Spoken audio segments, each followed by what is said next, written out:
কখনো কি এমন হয়েছে কোনো মানুষকে তোমার পছন্দ হয়েছে কিন্তু তুমি কখনো তাকে বলোইনি, কারণ তোমার উত্তর আগে থেকেই জানা সে হয়তো তোমাকে পছন্দই করবে না?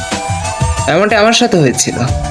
আমি কলেজ লাইফে ছিলাম, একটি মেয়ে আমার জন্য পাগল ছিল, কিন্তু সেটা আমি জানতামই না।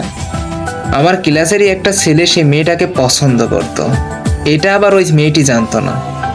মজার ব্যাপার হলো, ছেলেটি মেয়েটাকে প্রপোজ করলে মেয়েটি আমাকে ভালোবাসার কথা বলে, তবে ছেলেটার পবিত্র ভালোবাসা আমি ব্যর্থ হতে দিইনি। মেয়েটিকে বোঝানো সহজ ছিল না, সে আমাকে পেতে চাইছিল, কিন্তু আমি ত্যাগী মানুষ, কিভাবে কোনো ছেলের আর্তনাদ দেখি বলো।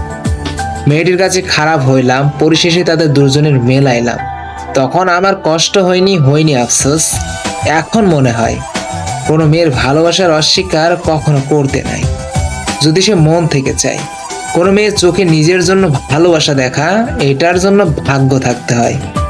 স্যাক্রিফাইস করে মহান হলাম আমি, আর কষ্ট পেল আমার থেকে কোনো তুমি।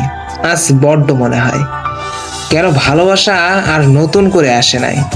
যাই হোক, কাটিয়ে দেবো গোটা একটা জীবন প্রত্যেক তুমির মঙ্গল কামনায়।